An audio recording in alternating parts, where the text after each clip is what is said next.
I think we can slowly start. So first, hello and welcome to all of you. There might be more people joining in the next minutes. But yeah, this is the Complexity Principles event for cities, organized by the System Innovation Cities Hub, which is run by 4 people that are present here. So it's Purvisha, Anya, Stephen, and me, and we're happy to have you all here and to explore the intersection of complexity and cities.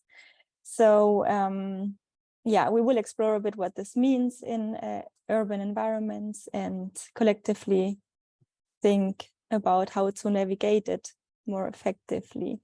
So to kick off this event, and while we wait for other people to join, I would kindly ask you to write into the chat the role you identify most with, or what is it that you spend most of your time with.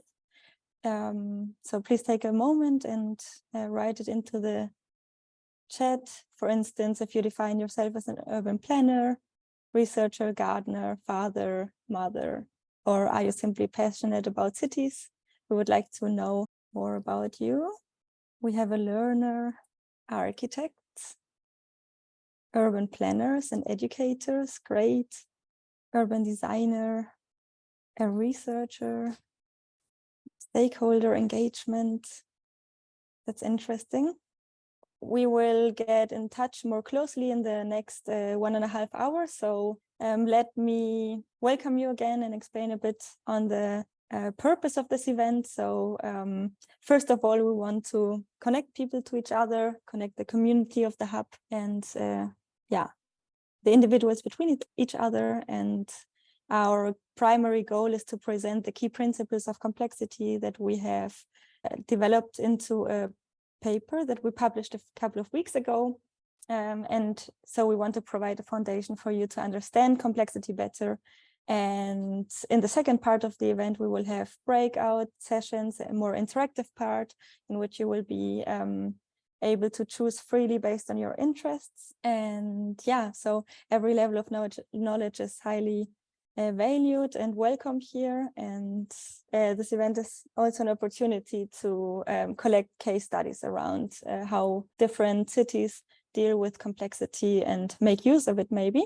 And throughout the session, we will first give an introduction into the principles. So we will encourage you to think deeply about your context, as this will also all flow into the breakout sessions. And we're really happy if you stay until the end, because in the end we will gather a short feedback and collect the key insights that were developed here. So to get to know each other a bit better, we want you can access the Miro board where we will be working in the chat. So in the chat, you see the link. So it would be great if you could all just go into the Miro board. And if anybody's having trouble, please let us know. It would be great if you could grab dots and tell us where you are joining from. So the place you are based currently, plenty of people from Europe, but not all. That's great. There is this one in Egypt, maybe. We can see these dots are quite big compared to the map. Yes. Hi. Someone from Mumbai, welcome. And someone, Robert, from San Francisco, welcome. Okay, so then on to the next part. So we would like to know how you feel today. So please just grab one of those sticky notes, put your name on it, and choose a sticker. Maybe better copy and paste the sticker, so we can use them twice or more.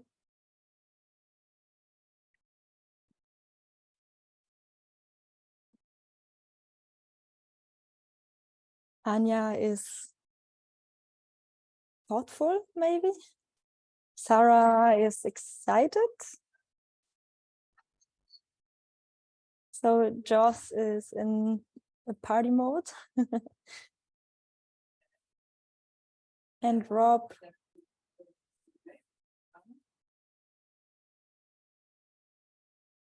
Yeah, we have some brains here as well. Great. Cool, so let's proceed. I think the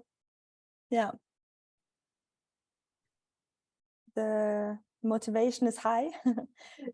So I will give the word now to Anja, who will explain you more details on the concepts and the principles that we will be talking about in the following session. Yes. And so starting with why do we need principles? So this event is all about the principles paper, which you might have read or looked through or just heard about. And this event will be structured around the conversations around these principles. But then, first of all, we want to know why we even need these principles. And maybe you have some ideas. But principles help us as they are key concepts to help us understand complexity and complex environment and complex systems.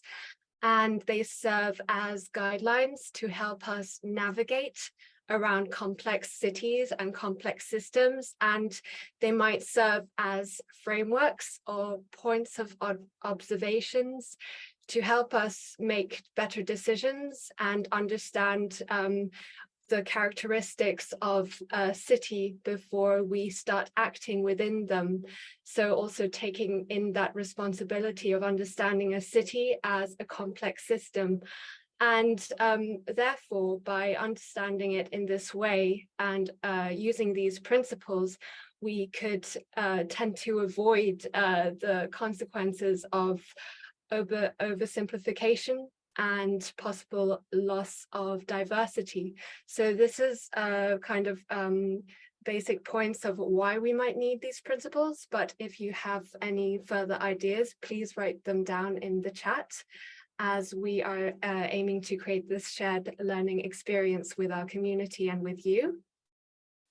So in this section, if you are on the Miro board, what comes to your mind when you hear the word complexity and complexity in cities?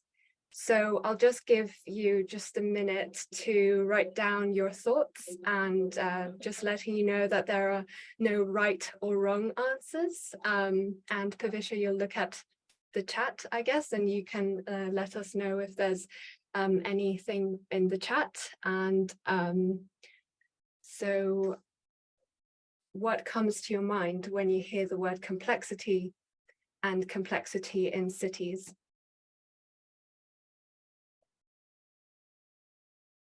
So here we have cannot be controlled.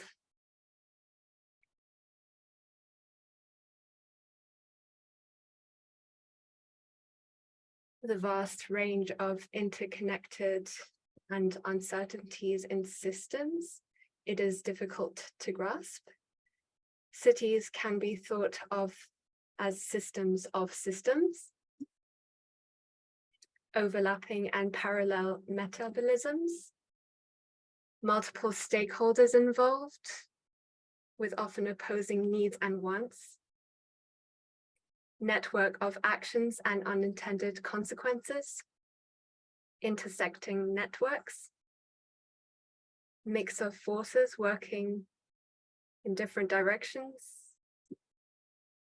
and Cian, still writing, interconnectedness, systems and connections, and social technical situations. Great thoughts.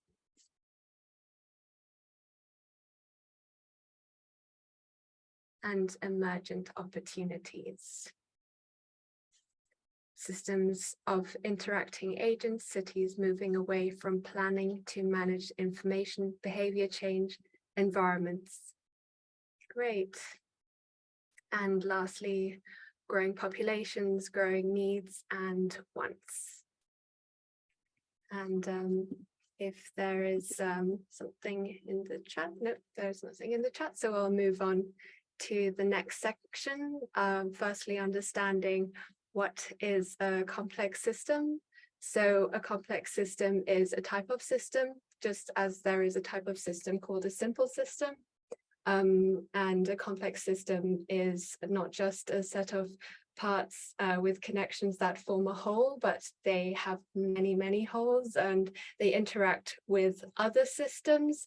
And therefore, in comparison to a simple system, a complex system is rather decentralized and very difficult to really understand how it is evolving, since it's a constant evolvement, and there is a constant changing dynamic. So it's a highly dynamic system which responds to other systems and is constantly evolving, so very decentralized.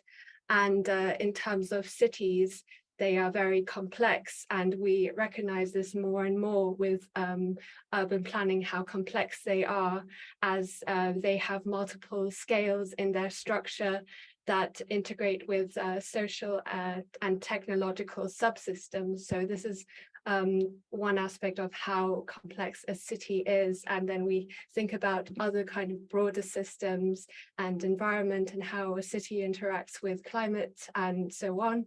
So therefore, we understand in this group, at least with this position paper, with this principles paper, why we need these principles to deal with this kind of complexity. And in the next section, this is another interactive space where you can write your ideas on why do you think it is important that we work with complexity in our cities. And again, if you can't access the Miro board, then you might write in the chat.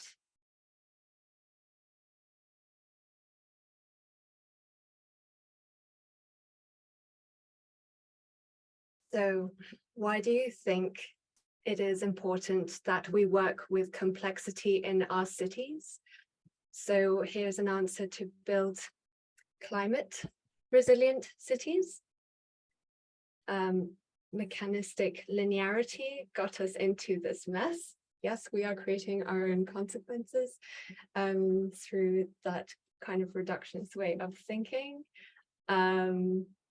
Current models do not capture the way people truly interact in space. To avoid a domino effect of unwanted events. To think and work with different dimensions in cities. Complexity is the reality of cities. Without trying to understand that, we're less likely to create an appropriately diverse response. Great comment.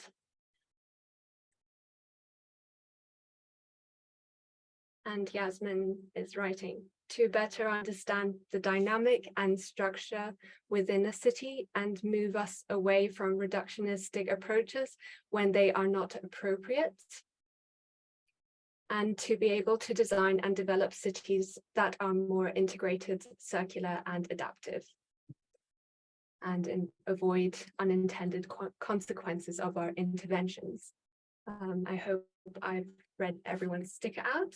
Great, great comments. And we can head on to some characteristics of complex system and complex cities. So we can understand complex cities as open, so open systems that integrate or operate with many other influences and things in their environment. So this complex system is open and works with other systems and therefore also responds with other systems. And we may also understand complex systems as emergent. So they have levels of emerging patterns and that self-organization characteristic within them. And things may emerge out of these ways things are structured. So for example, emerging tensions or emerging phenomena within a city. And we may understand complex systems as dynamic and interconnected. So there is a lot going on in terms of the dynamics and the dynamics within these relations, and the levels of respondents around these dynamics is also quite high. And we also understand complex systems as networked. So these networks already define maybe the way a city functions and a city operates, and also creates these maybe unintended consequences through these networks.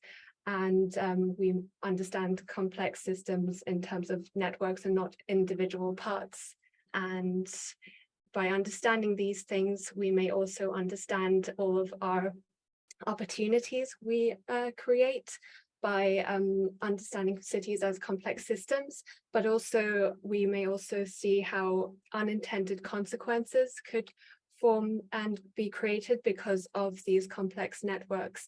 For example, unaffordable housing. So having these challenges that are highly complex, we need these principles to challenge and navigate towards these ambitious goals in creating more affordable housing opportunities, or the development of sustainable and eco-friendly cities is also a complex challenge, as well as decarbonizing cities and the challenge around spatial social segregation and regeneration of spaces and communities, and designing cities for rising populations, which is a growing challenge. And these are examples of complex challenges within cities.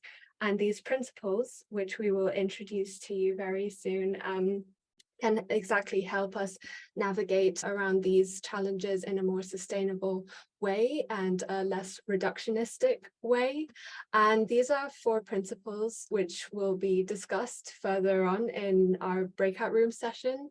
But just letting you know which rooms we will create. So we have a room around holistic cities, which gives us that approach to see cities in terms of seeking an understanding of a broader context before we act in them. Emergent cities, so seeing the potential of emerging behaviors and that potential around self-organization. The principle of adaptive cities, so seeing how and seeking how a city and its environment responds to certain kinds of changes within a system, or how a system responds with a system, and adapting accordingly. And also relational cities, so seeing cities in terms of its relation and inquiring through relational paradigm. So these are 4 principles, and we are going into our next more collaborative section. So we are going to discuss these 4 principles in different rooms, and I will create a breakout room session. Or let's see, so there will be these 4 rooms. This main room is going to look into holism. Room 1 is about emergence, and room 2 is the relational room, and room 3 is about adaptive cities as a principle.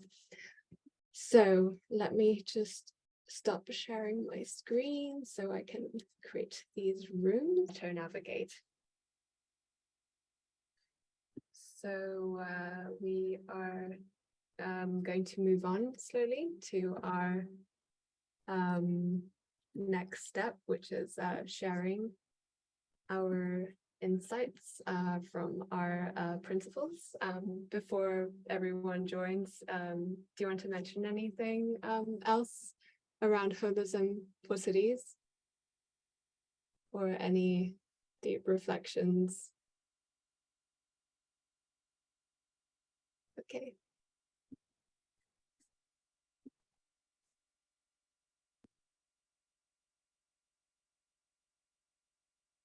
Just one last thing. Sorry, I couldn't find where to raise my hand. I was looking for ages. Sorry, I really should know this by now. One thing is just participatory learning. I think that's really, really effective. I will remember a exhibition from a few years ago at in London, and it had this city operating platform where you had a bunch of questions, policy questions, and you plug in your answers, and then it spits out a result of how the city progressed or didn't in various ways.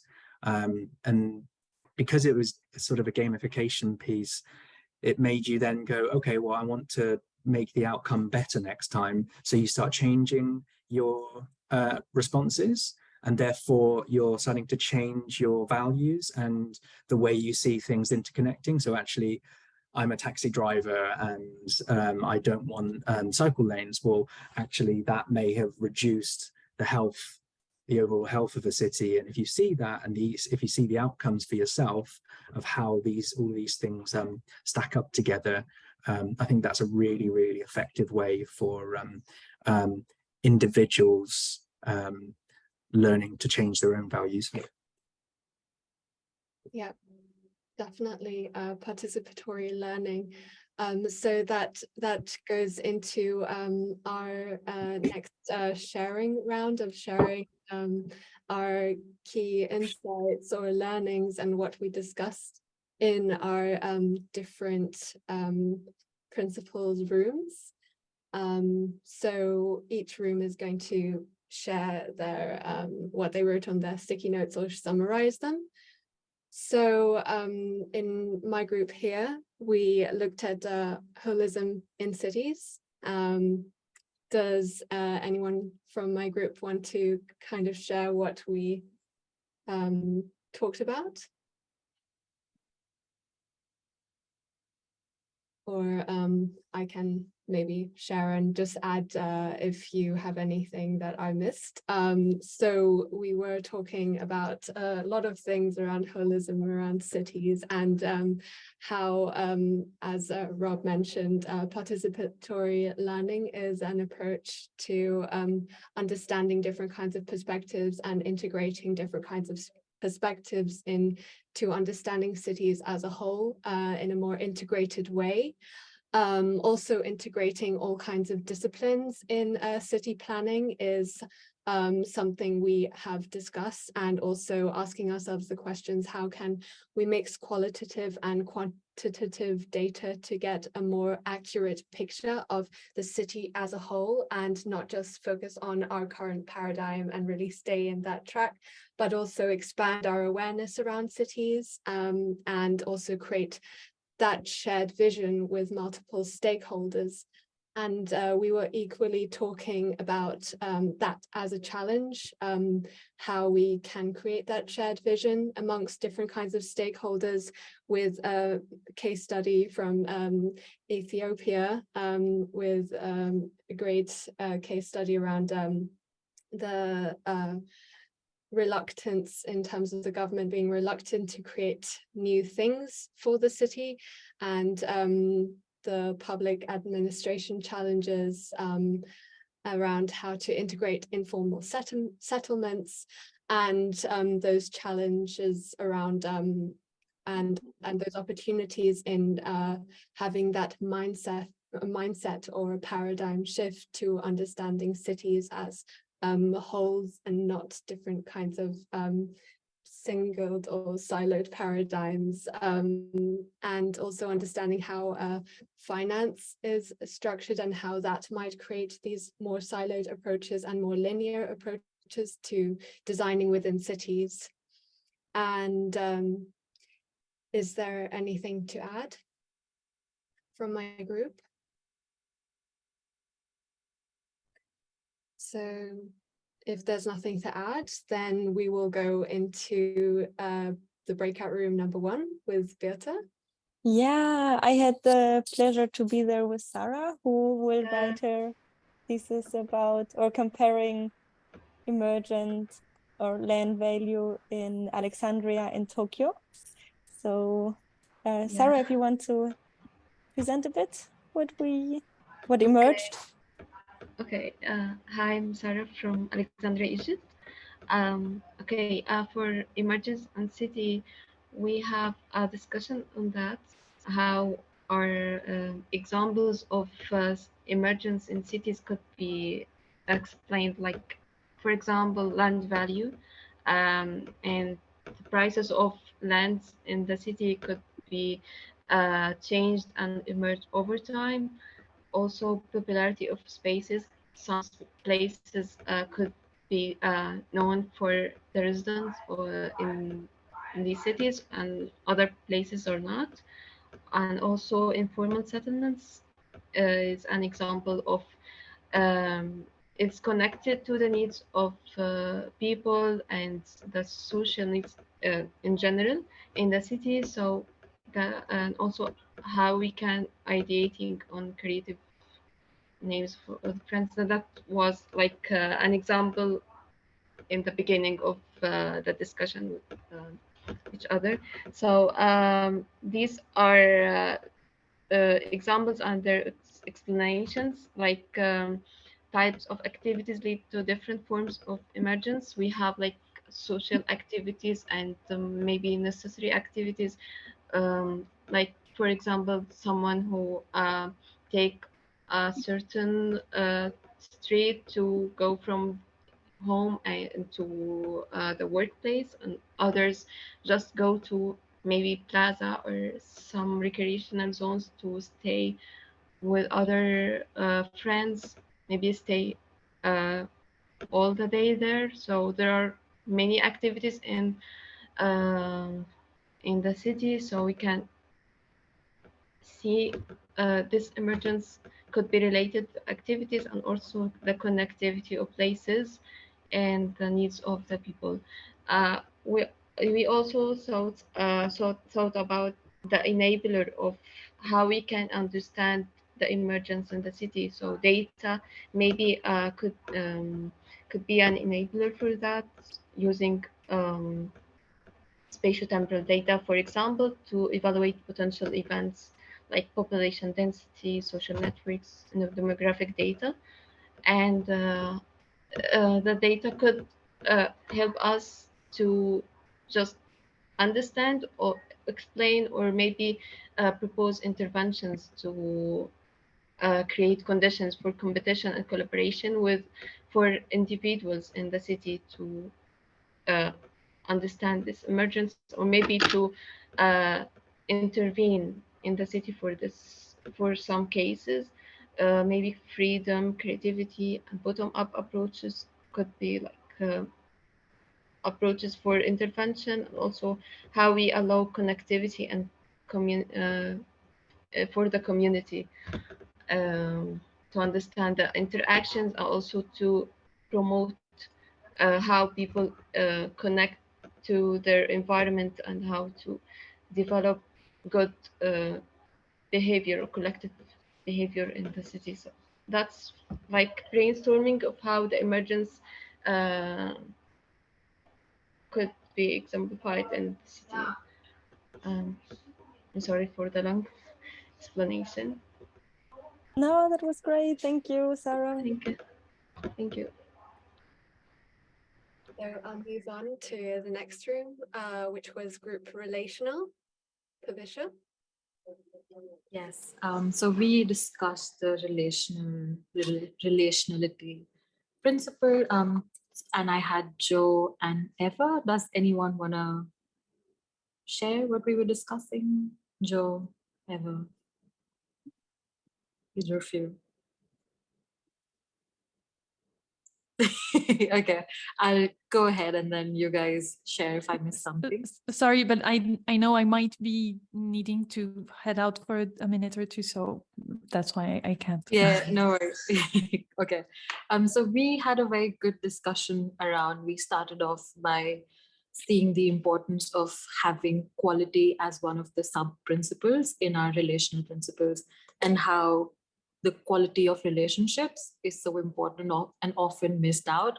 And then we started discussing about how we, especially in the context of developing countries like India, how we often, it's difficult to explain to people the importance and the necessity for collaboration, and to show them how interdependence is actually there. So a few suggestions were made that probably we could share examples of how interdependence and collaboration has been proven to be a success story for people.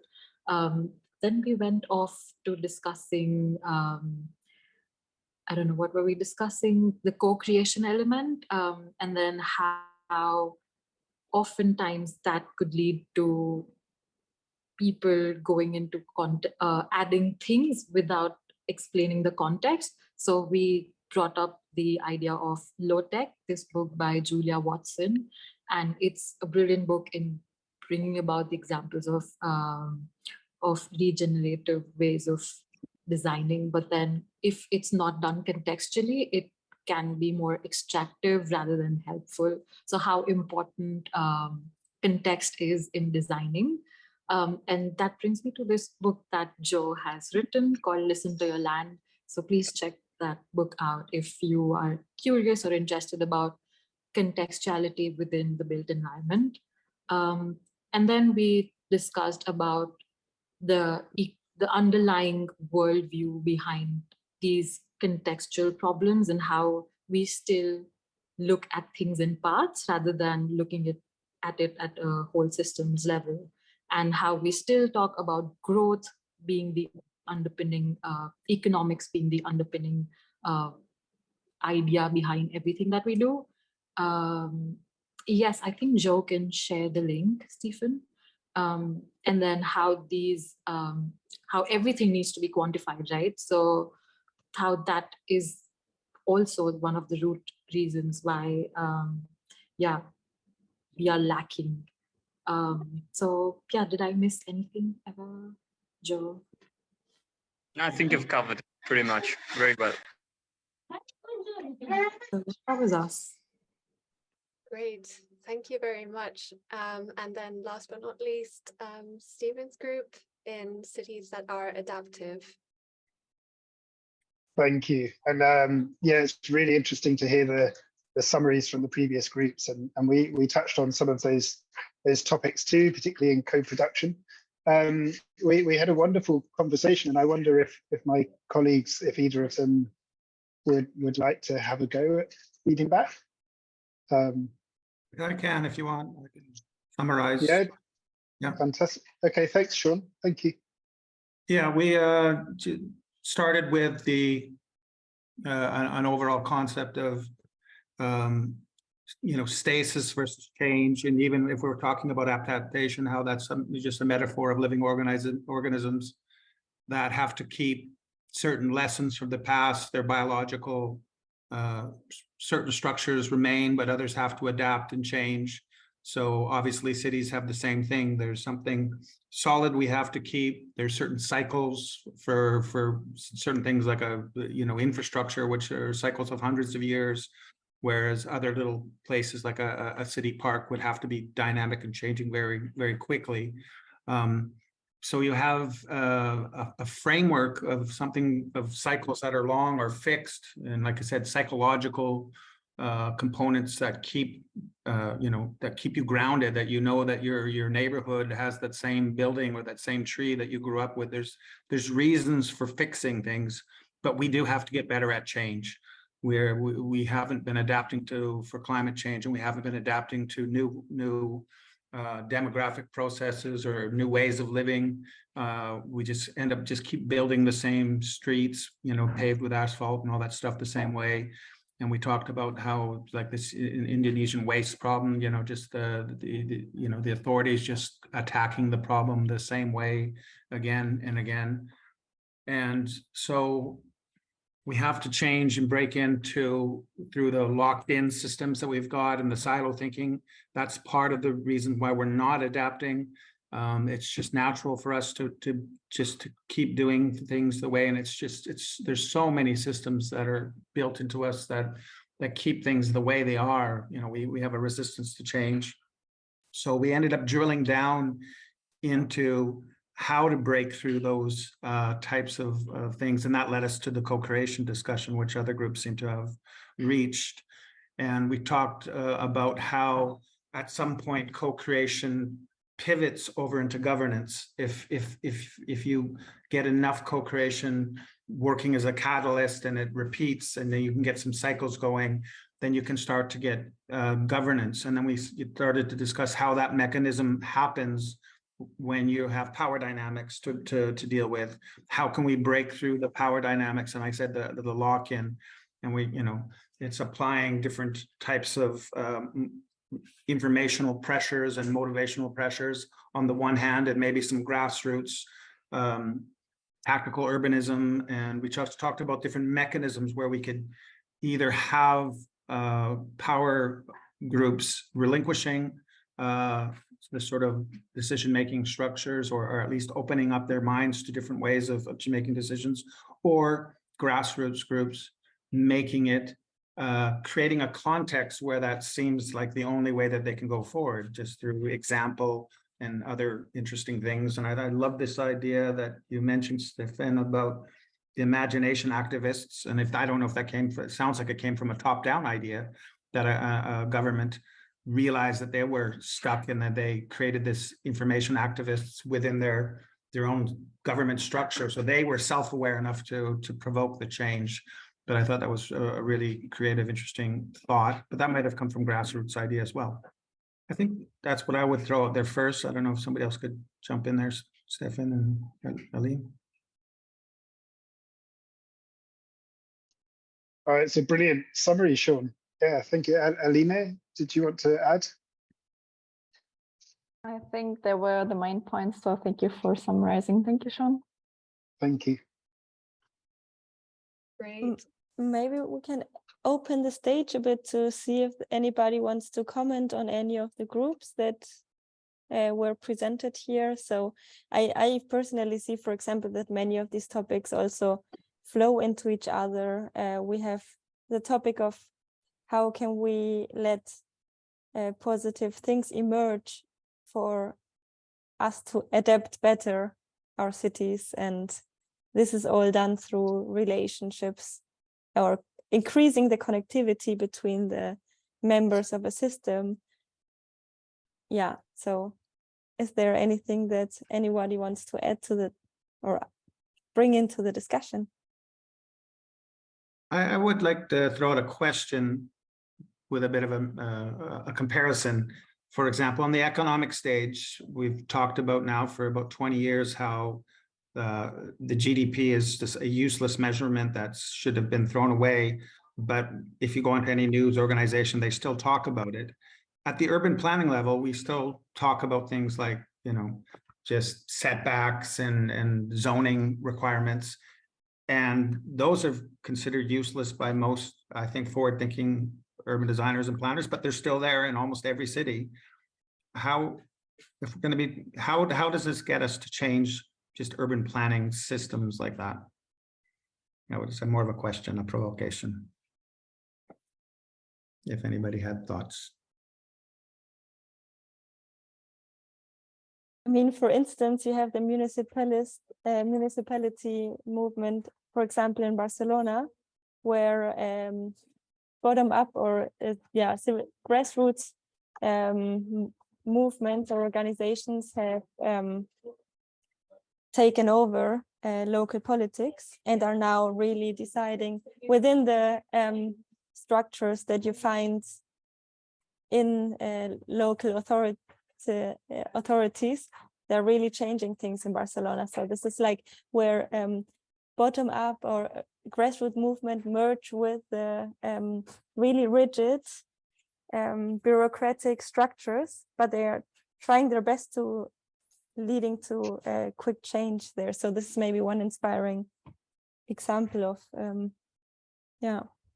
of adaptability or I could maybe an example of Bhutan's gross national happiness model.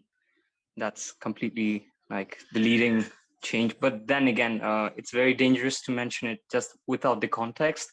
There's a huge social context to it. There's a huge, I must put, eco-social and also a technical aspect to it that they could put it forward that way. And but yeah, I think it's a very interesting model to look at how it's guiding them today as the only carbon sink on the planet, a carbon negative country on the planet. And yeah, I think that's a pretty inspiring model to look at as well.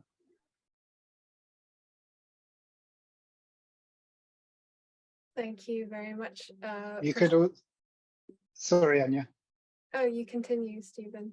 Oh, I was just going to add to the answer that Everbright gave to Sean, is that you might also look at some of the numerous local currency projects that are emerging.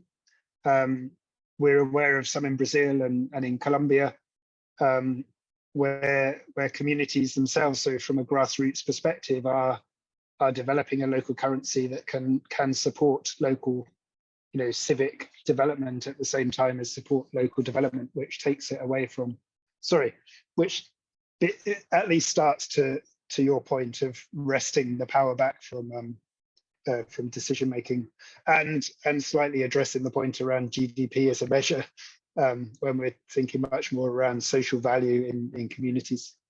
But just a quick point. Yeah, thank you. Yeah, thank you very much for that great discussion and great input as well. So we will go towards slowly the end of our session, where Stephen will take over.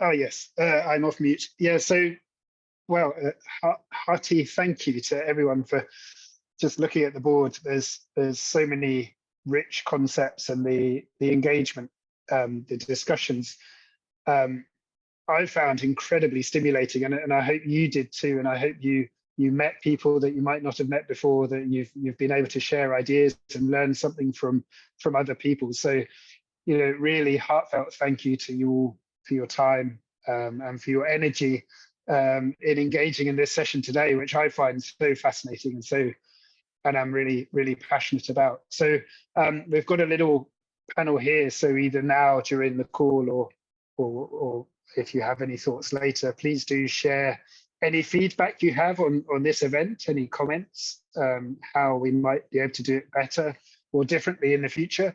Also, add a comment if you think there are any topics that you'd like us to focus on a bit more in the future, any of the topics, perhaps the principles that we went through, you might want to go into more detail. And if you haven't already, then do please have a look at the network, the Systems Innovation Network. You might find that there's a hub in your region, so you can follow us both. There's 2 links here under where to find us, one to our LinkedIn activities and one to the Systems Innovation Hub itself. And finally, just if people have, and I can see you're busy doing it, so thank you. You've preempted me, which is absolutely wonderful. But if you do have any links, we've heard about books, we've heard about projects throughout these discussions, but if you have links or images of those, please do add those to the notable articles or resources that you'd like to share. So that's really all I had to say. I've put in here the outcomes that Beate mentioned right at the beginning that we were hoping to achieve with this session, and I think just reading down them, I for one think that I have, and I think collectively we have certainly had the chance to connect and to learn from one another, and hopefully to foster collaboration. So yeah, thank you again. And we've got a few minutes left, so I'll throw it back to Anya, but perhaps we might take a few minutes just to add thoughts to this document. And yes. So thank you. I would just like to add that I think this is very much the very session today was pretty much related to the group that I broke out into, the relational group. That this itself is a very strong activity of like-minded people coming together, and I think this is the cradle for these ideas to grow, and very much for future projects to lead forward. Thank you so much. Thank you so much for sharing that, Everbright. Thank you everyone for joining us today. It was really enriching experience, and I really learned from the discussions that we had in our mini breakout room. So thank you so much. Thanks everyone. we're out of time, so I'm slowly going to let everyone out. Good that maybe the city's team just stays here just as a wrap up. So great to meet you all. Keep in touch. Thank you. Thank you. Thank you very much. Take care and enjoy the evening.